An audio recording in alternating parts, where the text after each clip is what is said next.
Hi, I'm Matt Banacoro here from Ask.Audio magazine, and today we're going to take a look at the Nord Lead A1 analog modeling synthesizer. This is a really cool new keyboard from Nord. It's got a unique oscillator section with 47 different waveforms. It's way beyond, but of course including the standard set of waves.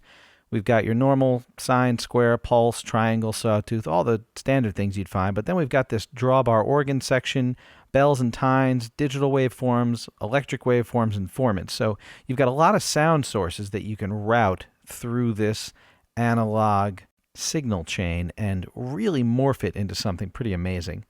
You've got a 5-waveform LFO, so LFO that takes a lot of different shapes and you can use to modulate all sorts of things here. And finally, a host of effects such as chorus, ensemble, phaser, flanger, drive, ring modulator, delays, all the great things that you'd typically expect.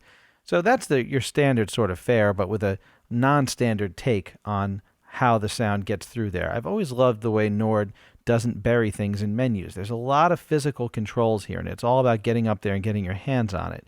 So it's a lot of fun to play. I'll just take you through 4 quick tricks that I really like about this new keyboard. One of them is the ability to just quickly modulate or change just about any of these hardware controls using the mod wheel or a pedal, and it requires very little programming, something that in a lot of other keyboards you might have to dig into a menu very far to get to. On the Nord is as simple as holding down the mod wheel button and then deciding, okay, I want it to change whatever. So if we're dealing with the frequency, we want the frequency sweep to happen. I just hold down the wheel button, turn that, and now the wheel will control that. We decide we want to bring resonance into the mix, do that too.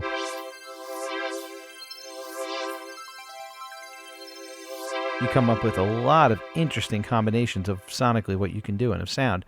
And it's just so easy to do. Instead of mapping all this stuff, you can just step on a pedal and change everything or change any one individual thing. It's really cool.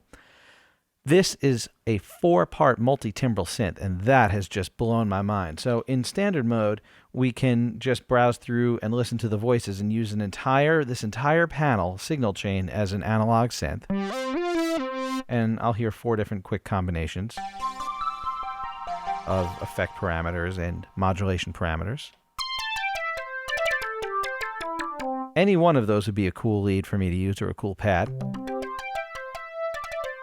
And any one of those has a lot going on up here. Well, the best part is I can combine all of them.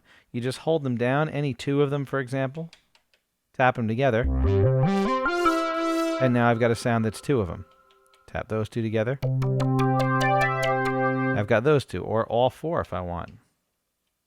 And now a sound, monster sound.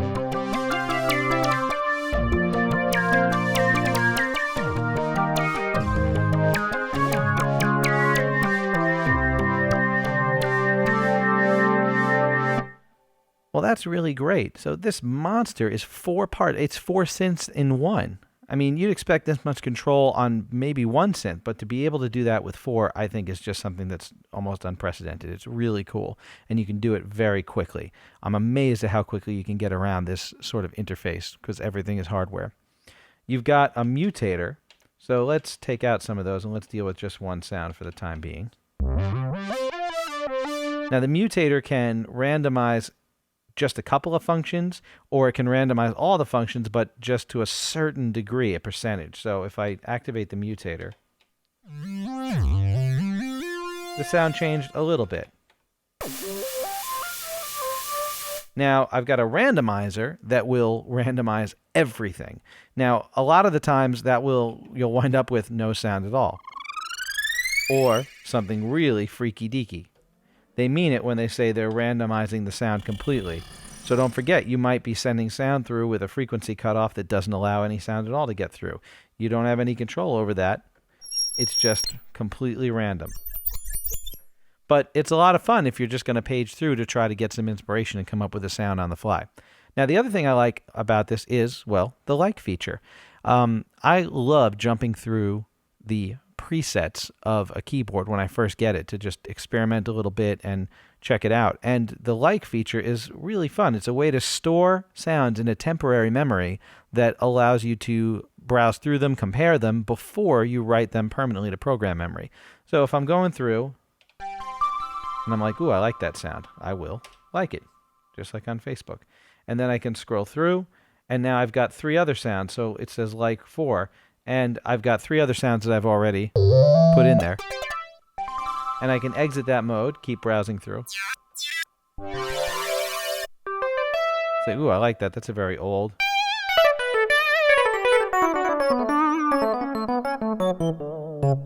Very fusion-y sound. Let's add that to the like buffer. So now I've got 5 sounds in there. I can compare them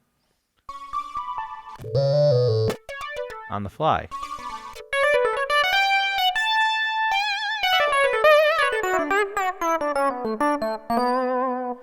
So you can have a lot of fun with that like button, making your perfect bank the way you want it. There's a lot more to go into it, this keyboard, but all in all, I'm going to give it a big 2 thumbs up. It's a spectacular keyboard, a great showing from Nord, and really took me by surprise. I am a big Nord user and a big Nord fan, and I thought it was going to be hard for them to really knock me out or wow me with another lead keyboard when I've played through so many of them. But they just kind of come and prove that in the days of digital recreation of synths, which is great and all well and good on the computer, the hardware analog synth is still alive and well, and they've really put out a great new one for you to check out, the Nord Lead A1 analog modeling synth. I'm Matt Vanacora from Ask Audio Magazine, and check it out.